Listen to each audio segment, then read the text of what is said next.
Bonjour à tous, très content de vous retrouver pour un nouvel épisode de All In Gaming, votre émission e-sport. Au programme cette semaine des datas, le Game of the Week c'est Overwatch, un focus sur l'engouement des clubs de football pour l'e-sport, on parlera Roland-Garros e-Series avec le directeur partenariat de BNP Paribas et on terminera par des events. On commence par les datas, 59% des e-sportifs en compétition déclarent avoir une activité sportive régulière, 466 000 viewers, c'est le pic atteint à l'Overwatch League en 2019 lors de la dernière semaine de compétition, 453,8 millions, c'est l'audience mondiale enregistrée pour le e-sport en 2019. Le Game of the Week c'est Overwatch, sorti en 2016 et développé par Activision Blizzard. Le jeu se joue en équipe de 6 joueurs avec différents modes de jeu et 32 héros disponibles. À sa sortie, le jeu fait polémique à cause de son gameplay parfois un peu brouillon. Blizzard affiche cependant rapidement ses ambitions en annonçant l'arrivée d'une ligue e-sport professionnelle, l'Overwatch League. La particularité de l'Overwatch League est que c'est une ligue franchisée, tout comme la NBA ou la NFL. Cela assure ainsi la pérennité de l'environnement et permet aux sponsors de pouvoir signer pour plusieurs années. Notons par ailleurs que le ticket d'entrée d'une équipe dans l'Overwatch League est estimé à plus de 20 millions de dollars. En termes d'audience, l'Overwatch League a rassemblé 400 000 spectateurs durant la première saison. Cela s'est rapidement essoufflé. Le seul regain d'intérêt arrive en général au moment des playoffs et plus particulièrement durant la grande finale de la saison. Enfin, précisons qu'Overwatch 2 a déjà été annoncé en 2019 et devrait remplacer l'Overwatch actuel dans quelques mois. On va maintenant s'intéresser à l'engouement des clubs de football pour l'e-sport. Pourquoi l'e-sport ? Eh bien, dans le monde actuel, les clubs de football sont des entités puissantes au sommet du sport mondial. Au-delà du football, certains clubs sont parfois même présents sur d'autres sports comme le PSG ou le Real Madrid. Donc après tout, pourquoi pas l'e-sport ?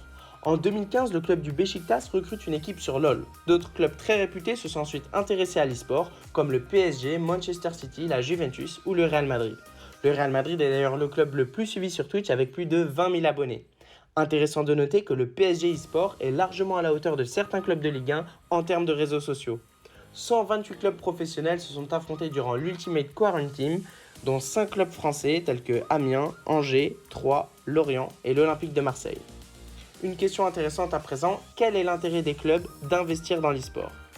Eh bien, c'est un moyen de toucher un nouveau public, une cible plus jeune, une opportunité également pour les clubs de grossir leur communication sur les réseaux, une façon de donner du nouveau contenu aux fans et de promouvoir la marque du club. On peut également y voir la possibilité de toucher de nouveaux sponsors et de nouvelles zones géographiques difficilement atteignables avec le football. Les clubs de football apportent également beaucoup à l'e-sport. Ils apportent une structuration plus professionnelle, ils apportent également de l'aide financière car l'e-sport a besoin d'argent pour se développer durablement, de nouveaux sponsors, cette fois-ci issus du milieu sportif comme Adidas, Orange ou Red Bull, et une visibilité accrue pour tous les joueurs professionnels passant par ces grands clubs. Enfin, il est essentiel pour les clubs d'être déjà en place sur un marché en pleine expansion comme l'e-sport.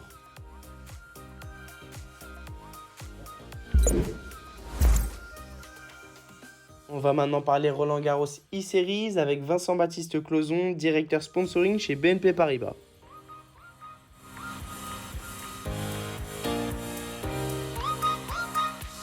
Pendant cette période de confinement, le sport professionnel et le tennis se sont naturellement arrêtés. Et chez BNP Paribas, en tant qu'acteur historique du tennis, nous avons souhaité continuer à le faire vivre pour tous les fans et tous les passionnés. Nous avons notamment mobilisé des légendes du tennis mondial, John McEnroe, Evan Lendl, Justine Henin ou Mary Pierce par exemple, avec des interviews, des lives quotidiens sur notre plateforme digitale We Are Tennis, afin que ces légendes puissent échanger avec les passionnés de tennis chaque jour, raconter leurs anecdotes, leurs meilleurs souvenirs de Roland-Garros et leurs émotions. Et donc, les e-series sont arrivés dans le prolongement de ce programme autour de Roland-Garros.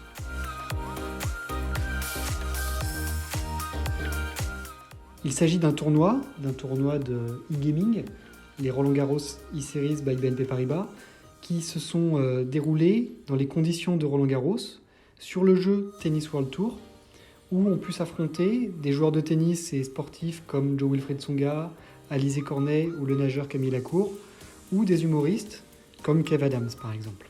Ce tournoi a été diffusé sur les plateformes digitales de We Are Tennis chez BNP Paribas, de Roland Garros ou de France Télévisions, toujours au profit des hôpitaux de Paris, avec un don réalisé pour les points marqués tout au long de la compétition.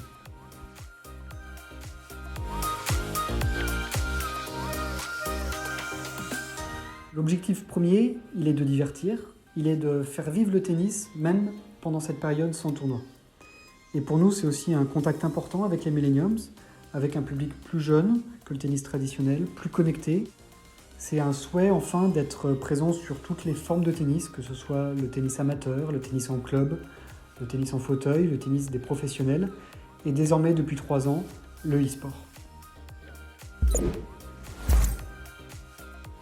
Tournoi de la semaine proposé par Nice Cactus, un tournoi sur Fortnite samedi 4 juillet, ainsi que Nice Cactus Valorant Series le 5 juillet à 14h. C'est déjà la fin de cet épisode, merci de l'avoir suivi et on se retrouve la semaine prochaine pour un nouvel épisode de All In Gaming.